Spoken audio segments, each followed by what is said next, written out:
Welcome to our Memory Monday Rewind. Please enjoy this episode, Victim Blaming, first published February 20th, 2023. Welcome to Why Complain When You Can Whine, making sense of the senseless. Three professional women attempting to make sense of toxic nonsense while drinking wine. Pardon me, I'm Dr. Jody Larman, licensed clinical psychologist in the state of California. Therefore, everything that we discuss on this podcast is for psychoeducational and entertainment purposes only. And today is National Drink Wine Day. So I am drinking, actually, it's wine adjacent. I don't know if you can see this. It is called Secco Grapefruit Pompolini, and it is a tart blend of carbonated white grape wine and grapefruit juice. So I am drinking this because we are day drinking today. Ha! The sun is out. And my glass says liquid therapy. Hell yes. Yeah. Perfect. Hello, I'm Heather, licensed professional counselor and domestic violence survivor out of Denver, Colorado. I'm drinking the same wine that I was drinking last week, the Snoop Dogg wine, and my cup is the Do All Things with Kindness, You Fucker. Love it. Love it. And my face is red and splotchy today because I went to the med spa, got microneedling done. She wrecked my face. It's a little splotchy. I didn't get slapped. So You're a hot mess, Heather. today. You didn't wreck your face. Damn it. I'm here. They do wreck your face to bring put it out all the- back together again. Beauty is pain. Beauty is pain. I love that self-care moment. Yes. Hello, everyone. I am Ashley Page, founder of Loving Single. I am a single mom and domestic violence survivor. And today I am drinking sangria from my local winery. I'm on the VIP list. So I just actually got on that VIP list just because of you. Oh my God, I get 6 boxes or 6 bottles, 6 boxes, 6 bottles, 6 bottles VIP. every 3 months. And today I am cracking open the sangria, and I just have my favorite wine glass because I feel bougie, even though I'm not in the daytime. Damn, I feel so normal. I need to be VIP. I need to get on this list. I feel like, Well, you know, let's it's do VIP, because when you come, then we can go drink for free. yes. Exactly. And I'm coming. Believe me, I'm on my way over the mountain to come see you and go drink there. And I ordered the sangria too, and I got 5 other ones. Yes. Well, I've been So- looking up flights, so Fuck yes. Hell Yep. yeah. Cheers, ladies. cheers. Cheers. This is actually perfect for like Ooh. brunches, day drinking, and brunches. Are you guys, no one said anything about how proud they were of me that I'm drinking a dark red wine. So proud of you. Sangria is not that dark red, but Because one it's sangria actually, Look at that one. That one is. that's pretty when dark. after I had my son, my cholesterol was high, and he said it was probably from pregnancy and all that. It turns out it's genetic, but he was telling me some of the things, the doctor was telling me some of the things I can do, and he goes, drink red wine. And I'm like, I don't drink red wine, I drink white wine and rosés. He's like, no, red wine. I said, really? They don't count? He goes, no, it's the red wine. Like, okay. So I started with sangria because that's what everyone said is like, if you don't drink red wines, really start with sangria and kind of get into that. And so that was my starter red wine, my gateway to red wine. It's delicious, man. This is scrumdiddlyumptious. And you can have it cold too, right? Sangria can be cold too. Yeah. Mm-hmm. Yeah, I love it. But then again, I'm not a wine snob. So I think however you want to drink wine, cold or not, it's fine. Through a straw and a glass up your Yeah. nose, however you like it. The spoon as a popsicle. Yes, I'll take them Yes. all.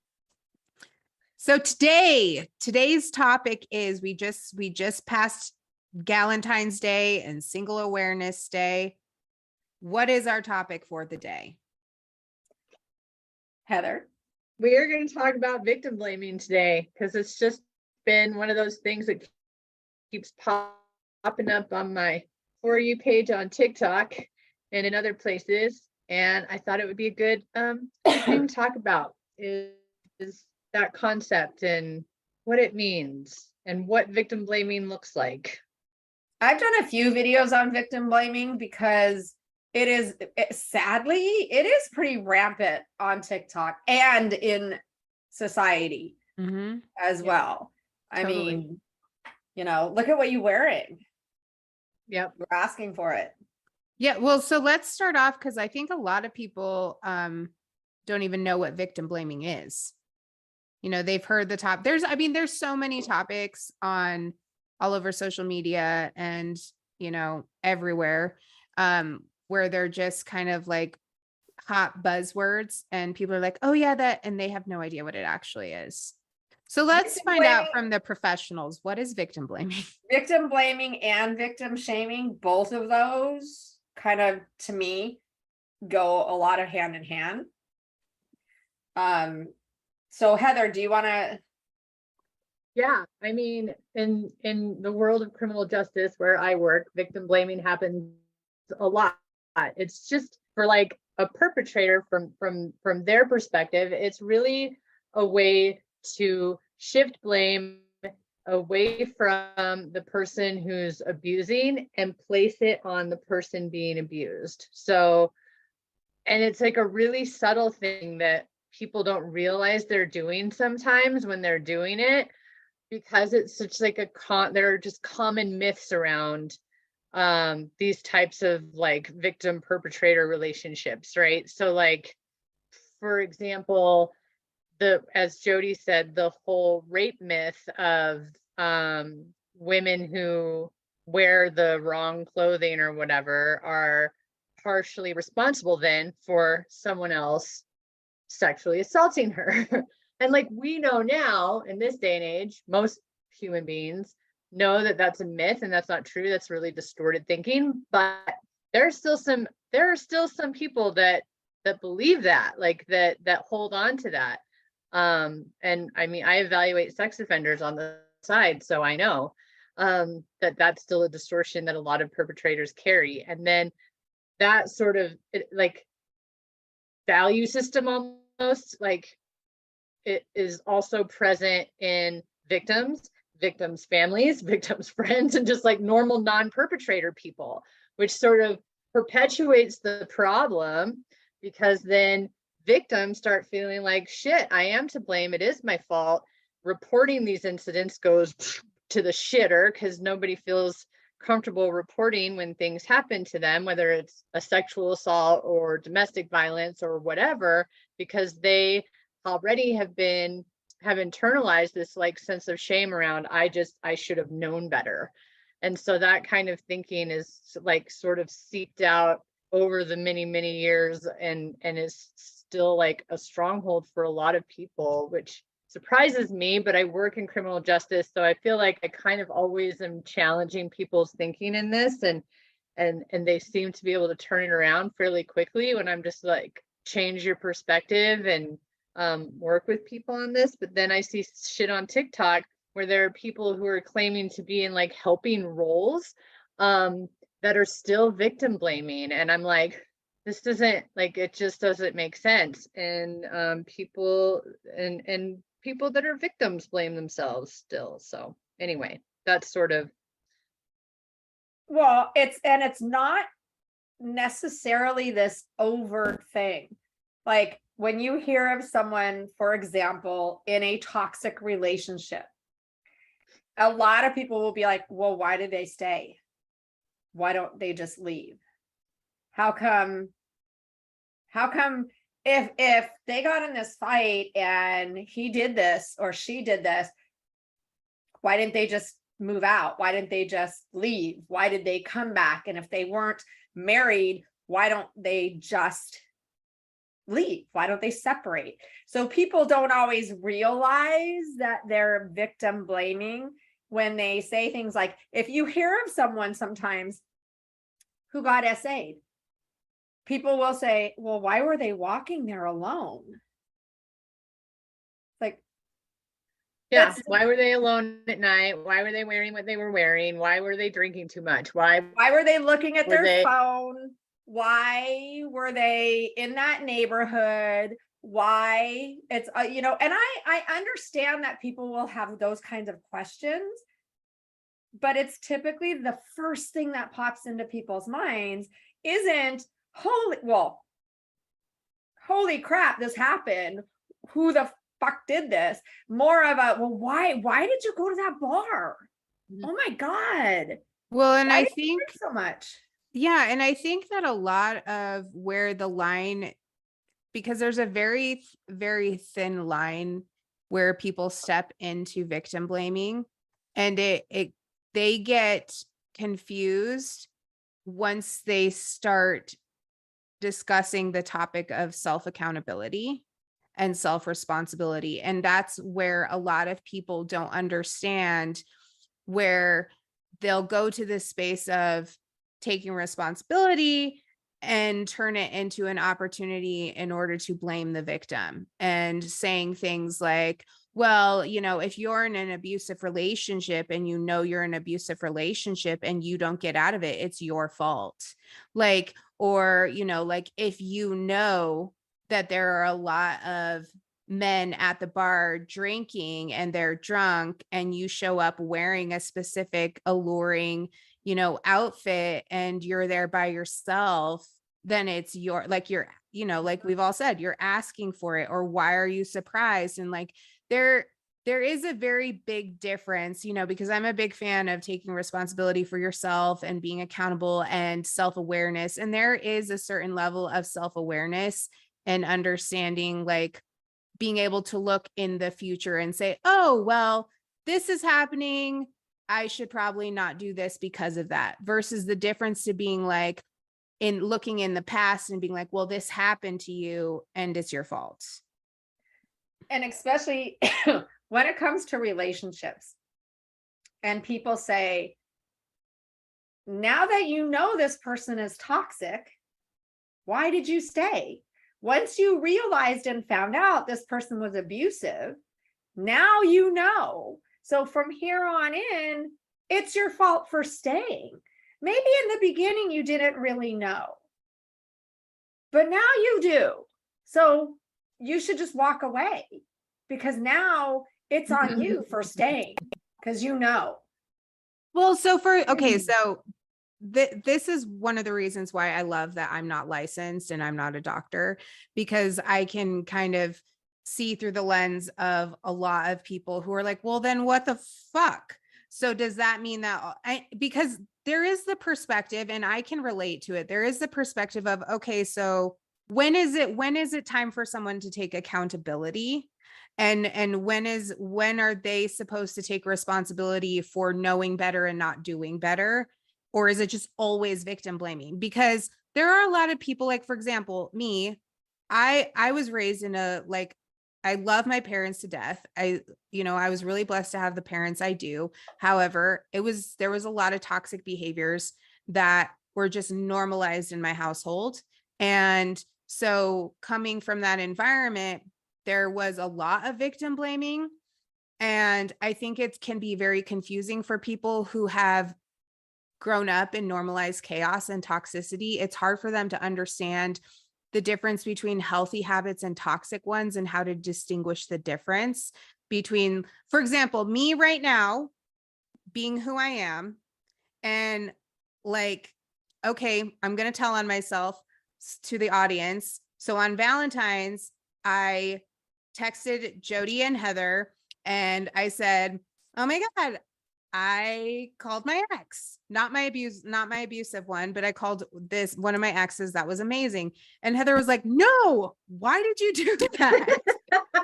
So I'm using that as like just a gentle, like, metaphor for being like the difference between knowing better and doing better versus victim blaming. Can we like unpack that a little bit? Because that can be very confusing. That person wasn't an abusive person to you. That's a totally different scenario. When you're talking about people who grew up in toxicity and trauma and abuse and things like that, and that becomes like quote unquote normal to them, the reality is that's not fucking normal to live like that. And in narcissistic relationships, those are also not normal relationships. Those are very abnormal, unhealthy, dysfunctional relationships. So to ask people to have personal accountability for abuse and dysfunction that is happening to them in their relationships isn't fair. But it's understandable because people want to think that if we know better, we can prevent shit from happening, because we like to have our lives being predictable and knowing how to keep ourselves safe. So when we see other people getting abused in their relationships, we think, well, fuck, I'm going to look at that and I'm going to see, like, I see how dysfunctional it is. I don't ever want to be in a situation like that. So I'm going to essentially distance myself from this by victim blaming and saying, you should be accountable, because I know I would have been accountable in that situation, but you don't know because you weren't in that situation. So you can't even test that hypothesis. This is Dr. Carrie McAvoy talking, but you can't even test that hypothesis because you aren't in that situation, because the person that you fell in love with was hiding who the fuck they were and was deceiving you. And so by the time you figure it out to say, oh, you could have prevented this if you had just like known better, if you had just done X, Y, and Z, if you had more self-love, if you have better boundaries, then like, that's what I'm going to do. I'm going to have self-love and good boundaries so I never get abused. That it doesn't fucking work that way. We don't walk into abusive relationships knowing that they're fucking abusive. So you didn't grow up in a traumatic abusive household knowing that that was abusive. Sorry. No, a narcissist or any kind of abuser, you don't walk up and say, hey, I'm so-and-so, and they punch you in the face. And you say, oh, that's how this relationship is going to be. Well, I'm going to stay. No, it doesn't start out that way. I don't know statistics, but I'm going to just hypothetically, I'm going to say a 99% of relationships start out with nice, kind, love bombing, mind fucking, gaslighting. I am who you want me to be. And then comes the abuse. And by that time also, remember, when someone is showing you love on the one hand, and then there's abuse, and then they're showing you love right after that, because there's a honeymoon period, and that honeymoon period of, oh my God, I am so sorry. And I'm not going to do that again. And you want to believe that, but time after time, your head has been so messed with, your mind has been so fucked with. And if you've been through traumatic, and even if you haven't been through traumatic relationships in the past with your family or a romantic partner, even if this is your first one, when they start mind fucking you so much, it starts to affect your brain. It starts to affect your amygdala, your hippocampus, your prefrontal cortex, all of those things that you're going like up and down and up and down. And then you start to question your own sanity, and you're walking on eggshells. And is this going to start a fight? Are we going to be okay? And you're already enmeshed, and you're so enmeshed that it's not easy to just say, okay, bye-bye. Right. You don't even trust yourself anymore. Well, you don't even trust reality. And I agree with you on that, but let me rephrase my question. My question is not about someone who walks into something that they don't know. My question is about a person who walks into a situation where they do know better.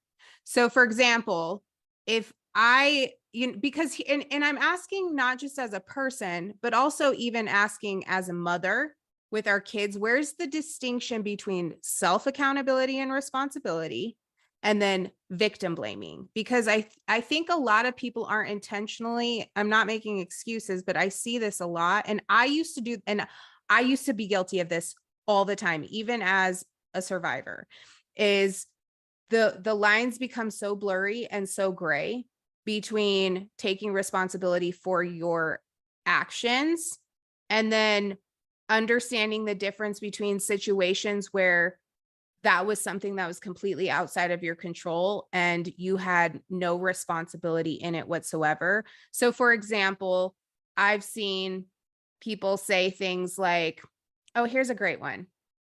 Dr. Jody, you're a psychologist. You know better, so you should do better. How did you get yourself in that situation? Because you know about boundaries, you know about emotional regulation, you understand the signs of a narcissist. You like, how did you not see this?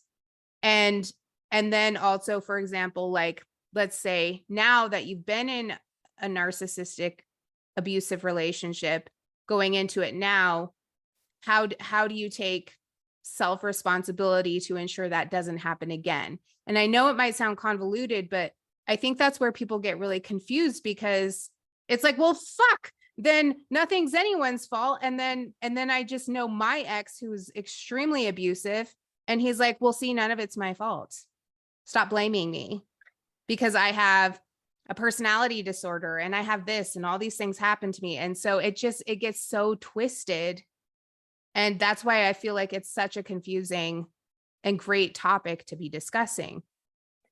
Does that make sense what I'm saying? Yeah, I know that breaking a couple of things up. When you're a mom, you always want to do what you feel is right for your kids.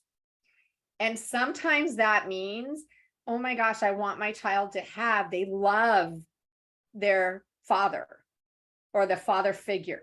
And I'm just talking about being a single mom. And they get along so well and they're not harming them. So maybe it's not as bad as I think. And it's worse if I take this person out of my child's life, because that's going to hurt my child. And I, from experience, know that I had been with my ex for 4 years. And it was the only time, in my opinion, that we split up. He, I guess, broke up with me every half an hour or whatever. He was discarding me and I never knew. But in 2012, I was done. That was it. And I called it. And that, after that, my ex wasn't coming to my house. And my son started, he was 9, and he was in the YMCA, and he started acting out. And they were telling me every day, he's getting red cards. His behavior, what is going on? And I was like, shit, this is hurting my son, because this is the guy that he looked up to as his father figure, because his father wasn't around.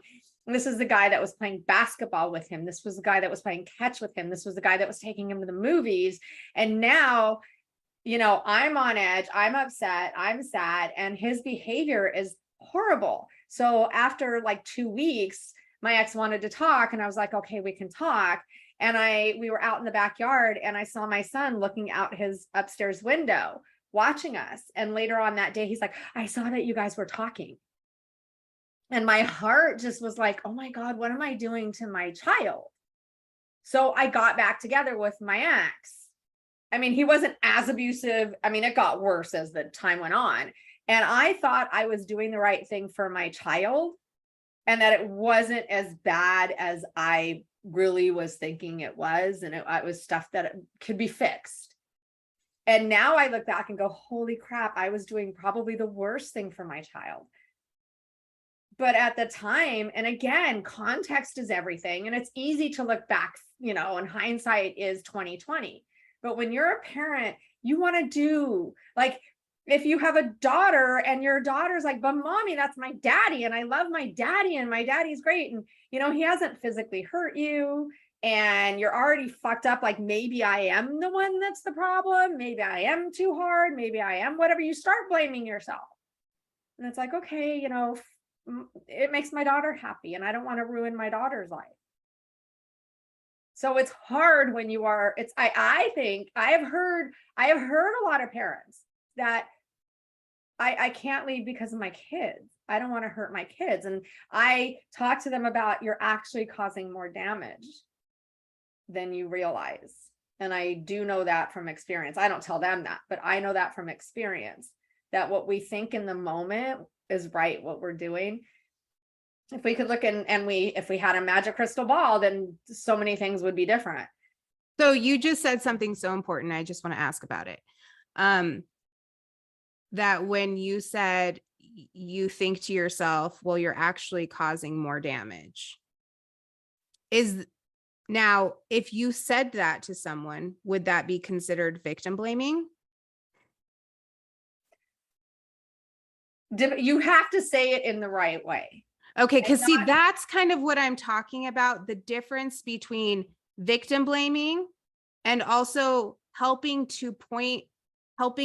I don't know how to say this properly, but like helping to point something out to a person that they can readily change. Now, being stuck inside, I can't readily change the fact that I was raped, and me being raped wasn't my fault. But if I'm inside of a situation that I can readily change, and being inside of a physically abusive relationship that could cost your life or your personal safety to get out of, is not something you can readily change. So I just want to make that disclaimer. But a situation like that you're talking about, how would someone communicate that to someone they love so that it's not a victim blaming statement? Or is it better for us just to keep our mouths shut? And I'm genuinely asking because I was raised in a home of victim blaming. Mm-hmm. Well, one of the things I ask is, okay, why do you think it's better to stay for your kids? Because research has shown that children in a dysfunctional, angry, violent household of married parents do not do as well as parents who can get along in front of the kids and are separated. But it's civil when they're making changes, as long as the parents are happy separate. So that's why one normal parent, if you will, is important. But I'll ask them, okay, why do you feel that staying together is the best thing? And what actually are your reasons? If it's financial, let's talk about that. If it's that you feel that you can change the person, let's talk about that. So it's all the reasons behind, because it's usually more than just, well, I'm staying together for the kids. A lot of times, like I had actually a friend who said, if I leave her, she's going to take the kids and I'm screwed, and she's going to move away, or she's going to take my house from me. And then I can't give anything to my kids, or she's going to move far away. So I'm staying together for the kids. It's like, okay, no, you're actually still staying together for you. And it's like, I'm not saying it's right or wrong, but let's get to the real reason that you feel it's better to stay together for kids. Okay. Go ahead, Heather. And then like, this is what in the therapy world we call meeting people where they're at. Like to avoid like victim blaming in that sense, it's about like just understanding the person and where they're at in that moment, and not telling them like, dude, this is your fucking fault, like, because that's victim blaming.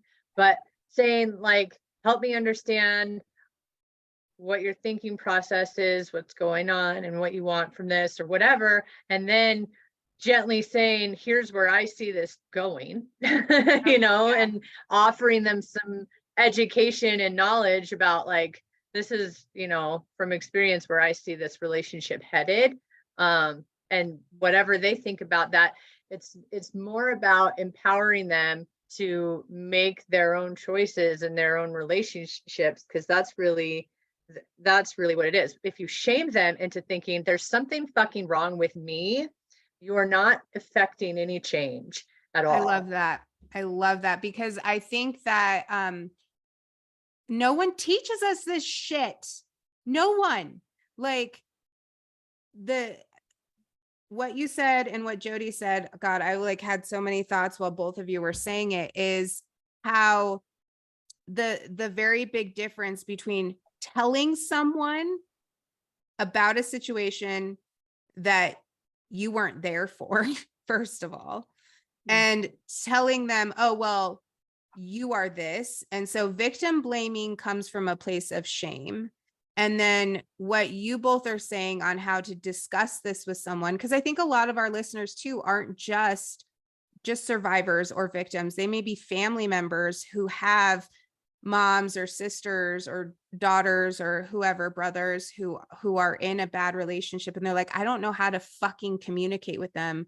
Every time I'm upsetting them, I don't know how to bring this up, I'm concerned about them.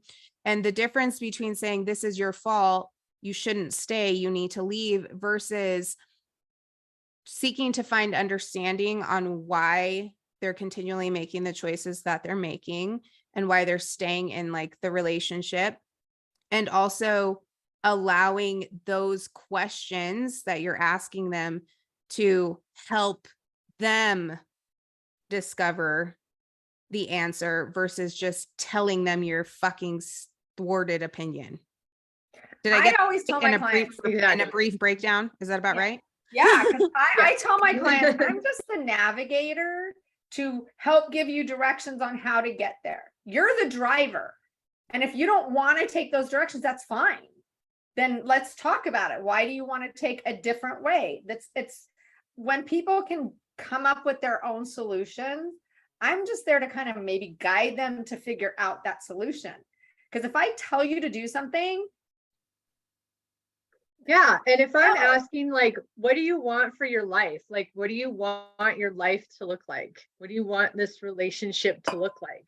And they're telling me they want X, Y, and Z, all these positive, healthy, awesome things for themselves.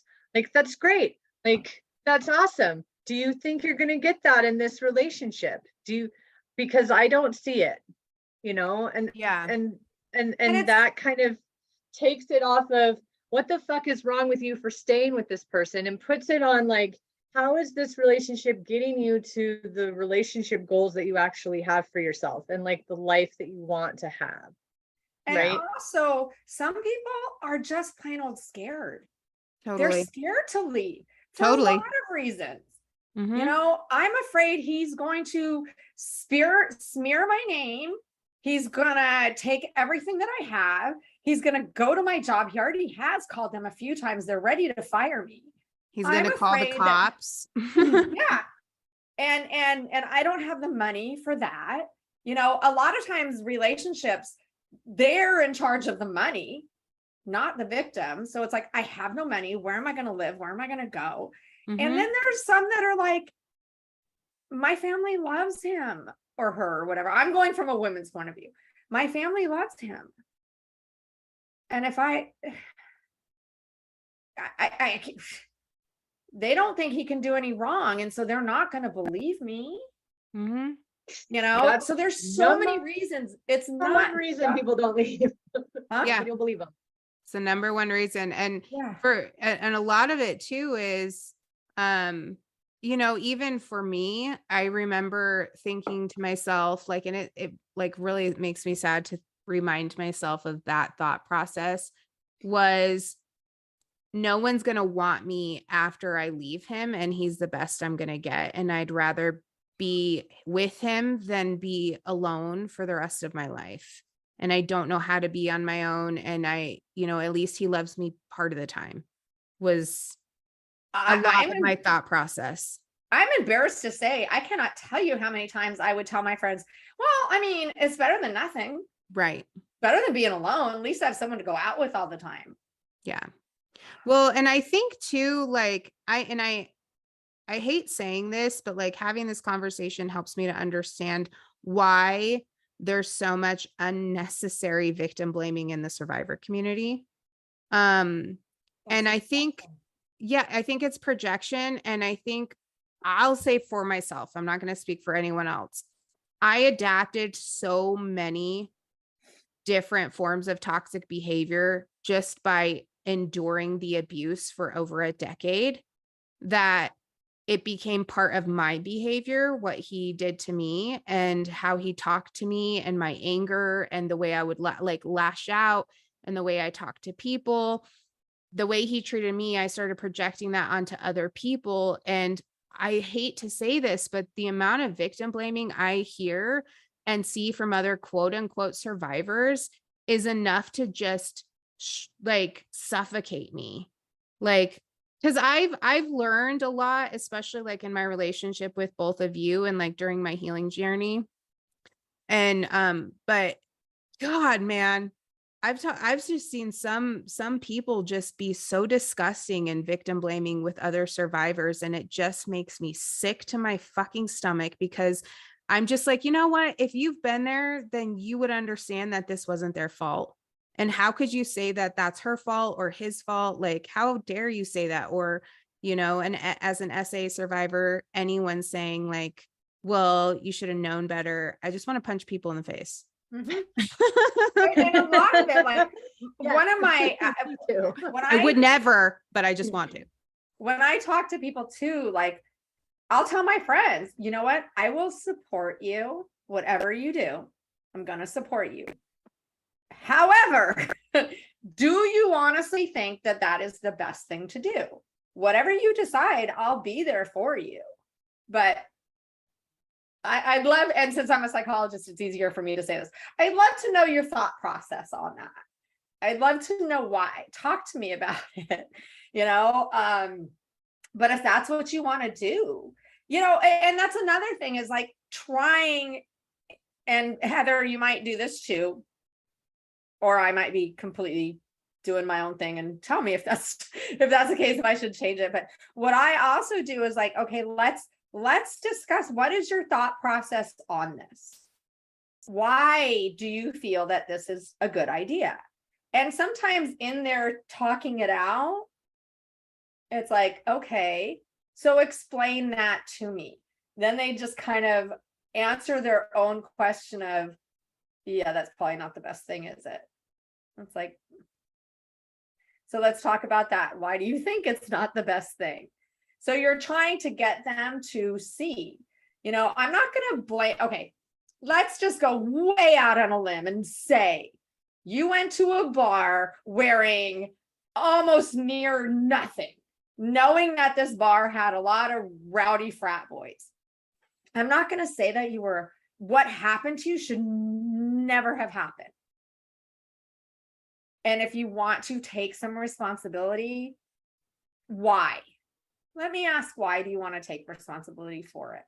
If that makes you feel some sort of control, I'm not going to take that away from you. But what do you gain, honestly, from saying, yes, it was my fault and I shouldn't have done that? Was what they did right? Doesn't matter what you were wearing. If you were wearing jeans, would that have not happened? Would that have changed anything? Do you really think so? You know, because I have had people that have had, they've been in bars and their drink got drugged. I have. My drink has been drugged so many times.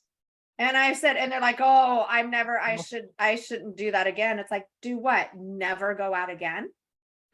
Because you should know what it's doing. That's what victim blaming does to people, is it puts them in this like shame cycle that repeats itself over and over and over again. And like, and then it creates an environment where they're re-victimized over and over and over again.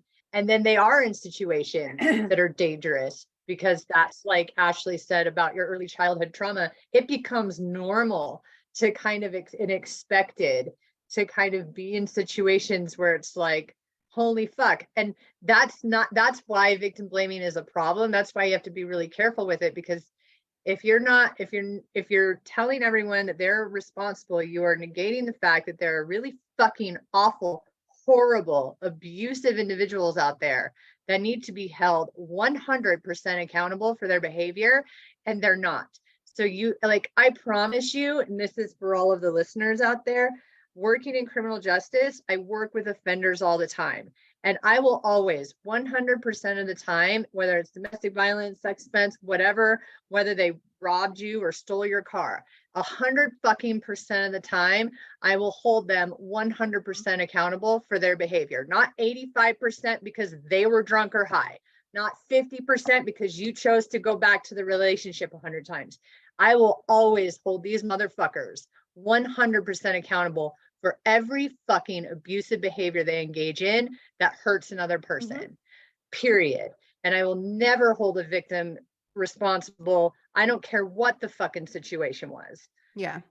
And, Well, and and I think that is the point, is that the difference between holding yourself responsible for your choices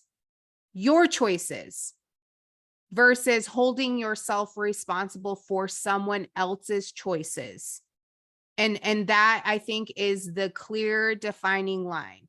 If I go and put my finger on a hot stove that I knew was hot, that's on me. Now, if someone, does something, if I go somewhere and someone drugs my drink or robs me or essays me, that is something that someone else has done to me. And therefore, regardless of how I got to that place, it's not my fucking fault. And I'm gonna change that just a little bit, because if you touched a hot stove because somebody told you it was not hot and it was safe to touch, so you touched it, is that Even still if your you fault? See, even if you see men, like I have clients and myself, I've been like this. Even if you see that the stove is really, really hot and you think that's really hot to me and I'm gonna touch it because I like hot things. I think I like hot things anyway. Like, even then, if they turn and fucking burn you, they still burn people. Like, that's still not fucking okay. But here, what I'm saying is, in like a narcissistic, an NPD relationship, you know that the stove is hot because you guys cooked something on it just recently. So odds are it's still hot. But the toxic person says, no, it's not hot. It's not hot. Touch it. Totally. Well, and I just was, and I agree with you on that. All that I was saying was trying to give a clear example of when it's appropriate to take responsibility for my choices and my behavior in a decision I've made versus taking responsibility for something someone else has done to me. Okay. Because I think that, like, I have a really good example, but for the sake of my daughter's privacy, I'm not going to give it. So I was trying to think of like an easy one. But I think that, like, for me, for example, I grew up in a home where it had to be someone's fault. And no matter what happened, it had to be someone's fault. And so I grew up with the mentality that, and I think a lot of victims and survivors do this, if they're not going to take responsibility, I have to, because it helps me to feel in control about the situation. And so I would victim blame myself all day long, like, because it's my fault. It's my fault that he hit me. It's my fault that he strangled me. I made him angry. And it was always my fault because he wouldn't take responsibility and someone fucking had to. Well, and how many times did anyone ever tell you, I wouldn't have hit you if you didn't do this? So you're getting blamed regardless. And how many little kids, I mean, you see it on, they even talk about it in movies. There's a whole movie genre about it. When parents are getting divorced, how many kids think it's their fault? How many kids think it's their fault if their parents are fighting? So we start at a very young age blaming ourselves because it had to be something that we did. And then it just keeps getting worse and worse and worse. And as we get older, when we have other people blaming, and again, in the survivor group, that's a lot of projection, because I know I didn't do it, but I'm going to tell you what you should have done. Yeah. Like, something's not right there. I've seen, especially like on places like TikTok, you see a lot of these life coaches, saying things like, well, if you know that, this is happening, then it's your responsibility. It's your responsibility. And and they're so confused and they're so quick to blame. And the reality is even at that point, there is nothing that gets accomplished by finding the root of whom to blame.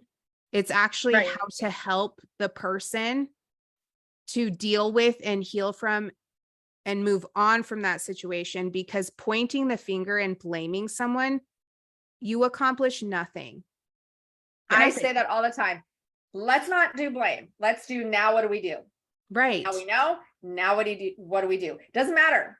It doesn't matter at this point. Whose fault, who's whatever. What are you going to do from here on in now? Let's work on a resolution for your own well-being. Yeah. Your well-being is the most important thing. And I swear to fucking God, sorry, if I see or hear relationship coaches that say, well, if you have self-love, then you would have boundaries.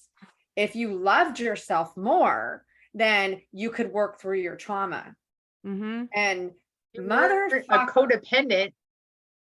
it's like you can have all the self-love that you want. I don't hate myself, and I was still in an abusive relationship. Mm-hmm. I'm not going to say I love myself, but I don't hate myself. Yeah. And I well, was in an abusive relationship. totally. Well, who was it which one of you was it, Heather, that sent us that video of that man on TikTok this week? And he was sending out an apology video because he had made a video just like what you had said. And he was actually the one I was referring to a few minutes ago, was where he apologized. And he said, there was the last video I made, I was talking about if you had more boundaries and if you had self-love, then, you know, this and that. And I got a lot of kickback on people telling me you're victim blaming. And he goes, I'm so sorry, that was not my intentions. And so I think that's why it's important to have these discussions and to figure out, like, how do you distinguish your message and your intentions from just covering someone with a bunch of fucking shame and saying it's your fucking fault? Right. If you would have had the boundaries, and the reason you didn't have the boundaries is because you don't love yourself enough. Okay. What I'm going to recommend in cases like this, and I know it's easier said than done, but I know in a lot of states, it has now become free. People just don't want to take advantage of the freeness because they think it's less than when they hear free. Go to therapy. If you are ever questioning your self-worth, your self-value, your sanity, your reality, if you ever question any of those, and if you are in a relationship that actually you now know is toxic, but you can't get out, for whatever reason, you can't get out, go to therapy. Go to therapy, because therapy will help you to kind of open up that, why can you not get out? What is the what's another word? What's blocking you? I can't think of what's the barrier? Sorry. What is the barrier to change? What is happening? You know, sometimes and honestly, if it's not like feasible to find a therapist, find people who work and are trained in domestic violence and the cycle of abuse, and actually have some knowledge on how to empower victims, not shame and blame them to death and to change. Like, we know in the field of addiction that shaming and telling people that their addiction was a result of some moral failing or lack of boundaries and self-love has not helped people recover from addiction. It doesn't help people recover from toxic and abusive relationships either. So if you need support, find it in the community of domestic violence survivors and in local domestic violence shelters. There's free fucking support groups out there. There's the domestic violence hotline has trained professionals that know how to, one, educate survivors, And two, not fucking blame them for the situation that they're in. And if Mhm. you're in just, if you're minimizing the fact that you're in a narcissistic relationship, or maybe it's not narcissistic, it's just kind of toxic, I don't give a fuck. If someone is abusing you, you're in a domestic violence situation. And I know Jody said that before, like, this is domestic violence, what you're going through, whether you're getting punched in the face or not. If you're getting mind fucked by somebody, you're in a domestic violence relationship. And so there are like trained professionals out there that are free, that you have access to at your fingertips. Don't just like go and listen to some weird coaches on TikTok that don't have any credentials or training. That's not helping anybody.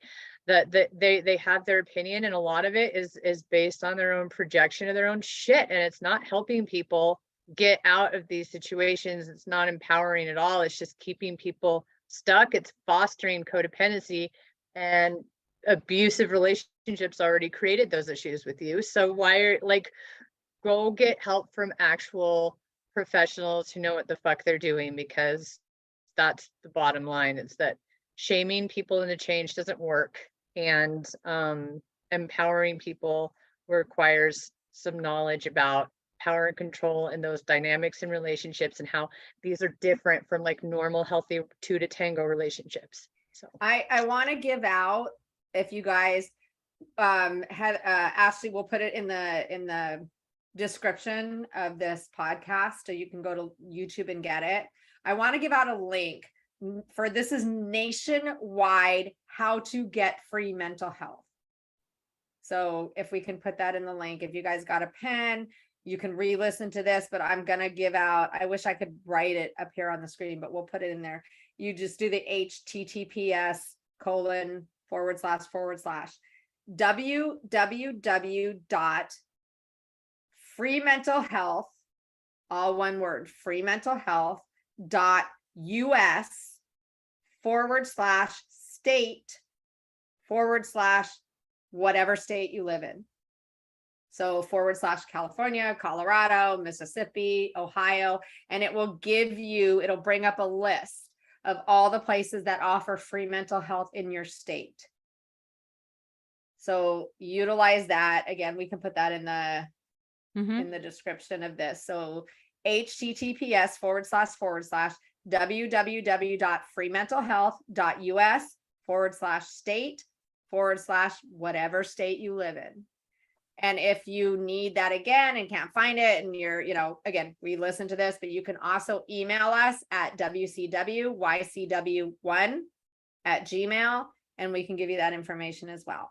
So, and we have domestic violence links and all of that. So if you need resources, just email us. And I've got a link tree full of resources. I think Heather does too. I think Ashley does too. So we can get you whatever resources to get out of, or to get information for this stuff. So, but again, when it comes to victim blaming, like we were saying about, well, if you didn't wear this, if you didn't go there, if you didn't drink this, if you didn't drink that, it happens, it becomes where the victim ends up with depression, not wanting to go out of the house, and wanting to sometimes unalive themselves. Because if I go anywhere, say anything, do anything, it's going to be my fault. And it's not your fault. And other people, like, going back to, not to beat a dead horse, but going back to your incident, Ashley, if you were wearing Stay Puft Marshmallow clothing, big old down jacket, big old ski pants, your drink still would have been drugged. If your drink was drugged, your drink was drugged, right? So with that, so people who sit there and want to say it's because the clothing that you wore or what you said or did. And again, to everybody out there, no means no at any point in time. And as a matter of fact, unless I've said yes, it means no. Like, even if you said yes initially, yeah, and then you say no, No means no. Because I think that like, well, what was used against me, and the reason that I say that is if I haven't said yes to you, It's an automatic no. Yeah. that means I've said no to you. So you don't get to touch me and hit on me, and you don't get to assume anything about me because I have not said yes, and I owe you fucking nothing. And the Nothing. inability to give consent, I don't know why I'm leaning forward. The inability to give consent is the Yep. same as not getting consent. And no one, you are never, ever, ever, it's never your fucking fault. I don't care what you were wearing or what you weren't wearing or where you went or if you went alone. I don't give a fuck. It's never your fault. Nope. And Nope.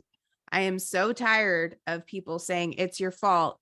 And then, you know, because Yeah. I know what it's like to not want to leave your house because you're just afraid that something horrible is going to happen to you, no matter where the fuck you go. Mhm.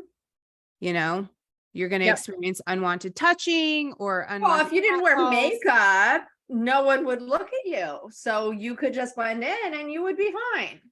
Yeah, So, that kind of shit. Yeah. And listen, every woman has the right to feel sexy. Every woman has the right to dress how she wants Yep. to dress.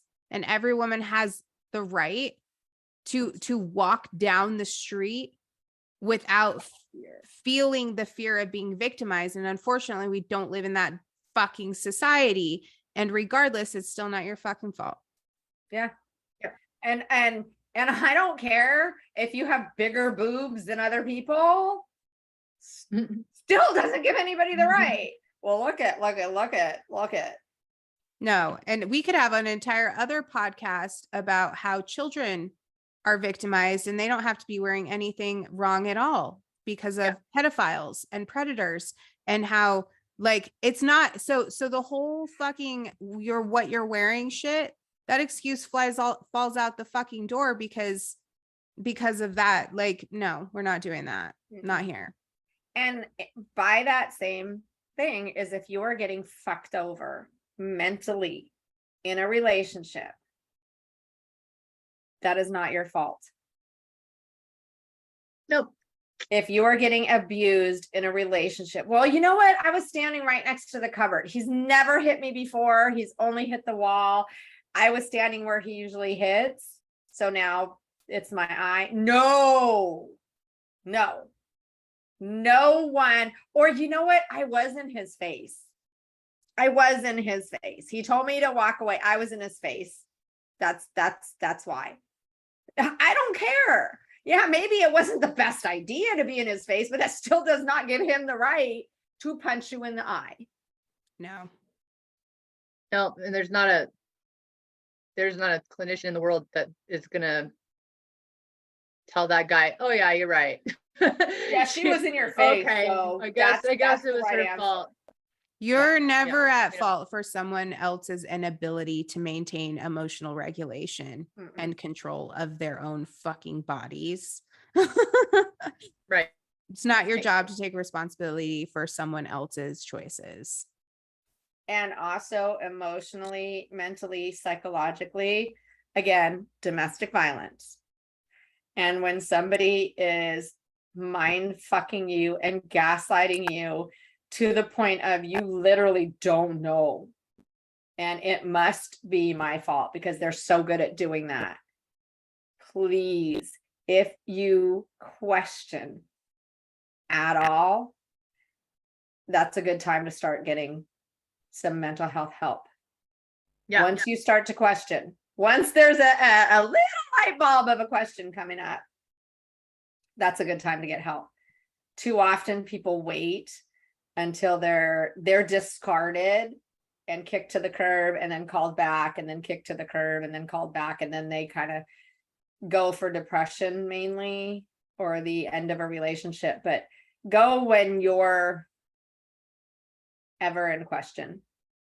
Because I can tell you, if you get a good clinician, I can't swear that it's never going to cause harm because sadly there are bad mental health clinicians out there. And I hate that I say that, but it's true.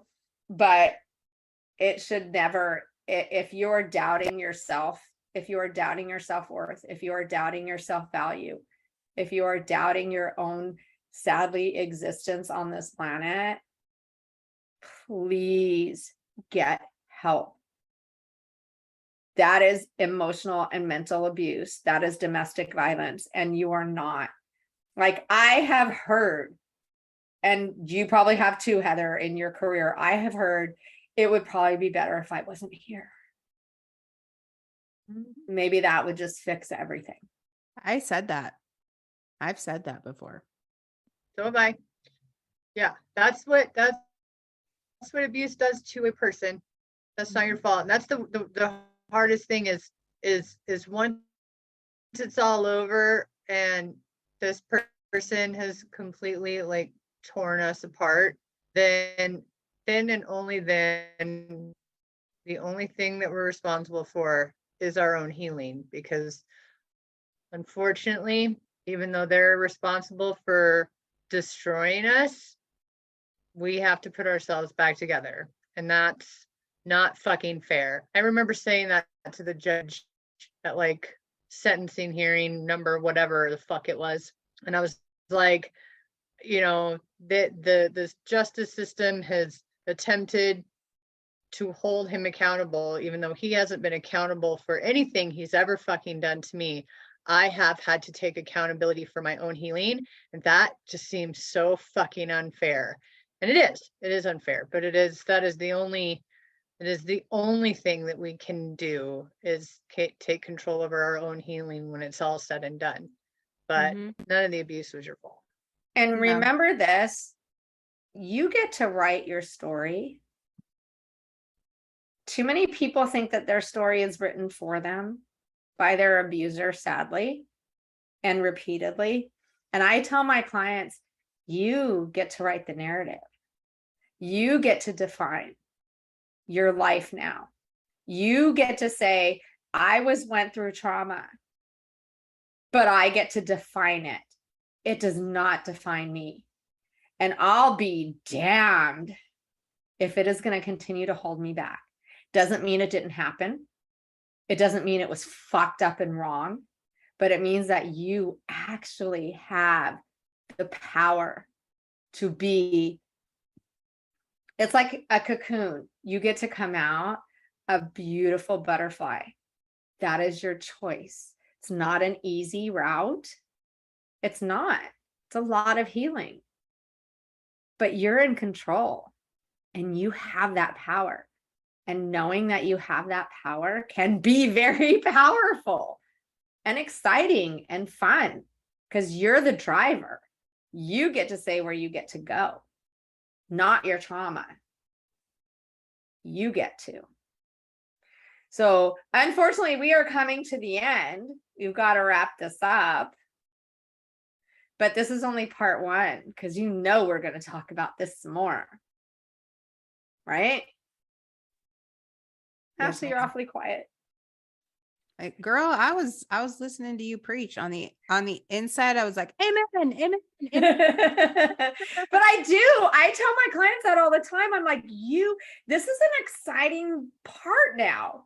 You've come to therapy. Now you get to grow and shine and be this person that you decide. And with that, I do want to say this. It's okay if you're not excited. It's okay if you feel like Heather was saying, this is really fucking unfair. Because, and the reason that it's so easy for us as survivors to slip into our own cycle of victim blaming with ourselves is because when they wreak havoc on our lives and they destroy our physical safety and our emotional safety and our mental health, and then they're also destroying your things like your apartment, your car, you get fired from a job, they've destroyed your credit, you're still responsible for cleaning up the mess that they've made. And it's okay if you're not excited. I promise you that there will come a time where the fog will lift and you will begin to feel excited about an opportunity to rewrite your story and recreate your life.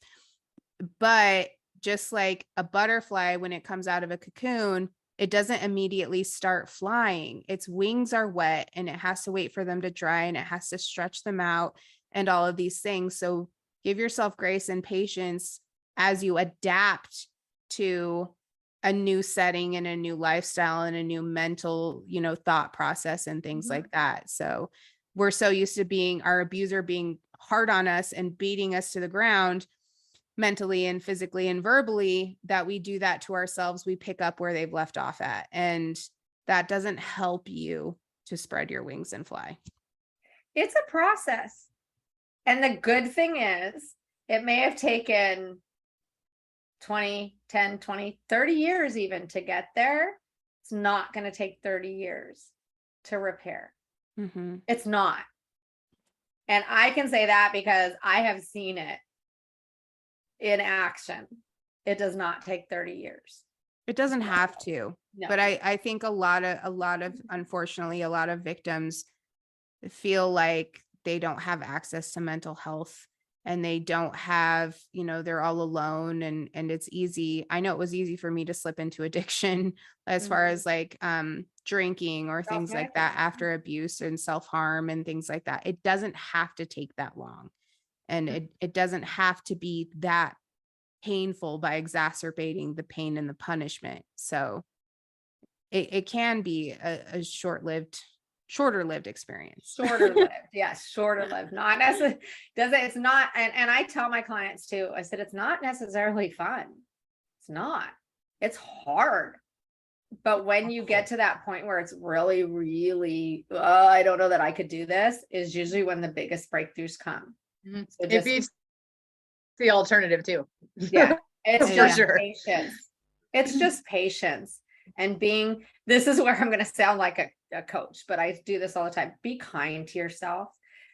It is the one thing that you need the most, because you haven't been. I can almost guarantee you have not been kind to yourself. Someone even said to me, I don't even know what that looks like. Yep. And I said, just give yourself, like you said, Ashley, give yourself grace. Allow yourself to feel. Feelings are not right or wrong. They are valid. Allow yourself to process. Allow yourself to feel. Get a little, figuratively speaking, porta potty and have a pity party for a day. Allow that. And then say, okay, now I'm putting on my big girl pants. They're pull-ups right now. Not completely, but I'm going to now start moving forward. And there will be times that the pull-ups will change colors because Oh my God, Jody. Fuck's sake. you gotta have a little humor too. Can't be all serious. We're grown-up women. We don't wear pull-ups. We wear Depends. Okay. Then get your fucking Depends on. Get your poise pads. Not children. But just know that the outcome, almost guaranteed, is going to be better than what you were in. Oh, I totally guarantee it. With absolute certainty. And it sucks. It is a fucking on your knees, crawling up the mountain, messy, horrible experience. And it's 100% worth it. I can say that from personal experience. Every crawl forward is worth it. Yeah. You start out with a giant bag of fucks. By the time you get to the top, you have no more fucks left to give. All been given out. And that is a wonderful feeling. It is a wonderful feeling. On that note, any last words for this podcast, ladies? If you would like to suggest a wine, a topic, a guest, please go to www.lovingsingle.co, click on podcast, and you can submit your wine recommendations, your cup recommendations, your podcast topic recommendations. For now, that is the home of Wine Complain When You Can Wine podcast. And that's all I've got to say, ladies. Loved this chat. It was stellar. And the sangria was awesome too for my Woo! day drinking. Day drinking. I was gonna say day drinking is always fun. It is. I listen when I have no kid and I've got my two best gal friends that we can talk shit together. It's my favorite on On wine National day? Wine Drinking On Day or National Drink Wine Day. Come on now. Don't even play with me. Yep. Worth it. Heather, any last podcast words for this one? No, I don't have any last words. Thank you all for coming. Thank you all for listening. Let us know if you have any questions or comments. I think it would be interesting to get feedback on other people's thoughts on the victim blaming stuff that's happening and what their opinions are and stuff, and whether they had an opinion about it before, maybe it changed or not. I'd be interested in hearing. Your comments are always welcome. We'd love feedback. There's the lovingsingle.co and WCWYCW1 @gmail. That's harder to remember, but you can get a hold of us at either places. If you forget one or forget the other, or you can also leave comments on YouTube. We're on YouTube, iHeartRadio, Google Podcasts, Audible, and Spotify. Coming soon, hopefully to Apple and Prime, as soon as I figure out what I did with that account that I made that I can find.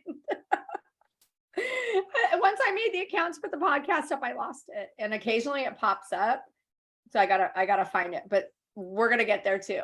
And we will see you next Monday. So remember, drink some wine or whatever beverage of your choice, alcoholic or otherwise. We're not going to make you drink alcohol if you don't want to. And we'll see you then. Cheers. Cheers. Oh, did you hear that? That was awesome. You know what that reminded me of is the Taco Bell gong. Now Oh that my God. You better grab your glass, Jody. You have to cheers with us. I thought I did. Sorry. Oh, she's drinking on empty right now. No, there's a little bit left. I was going to fill it up. There was some in there. Till next time, folks. Bye.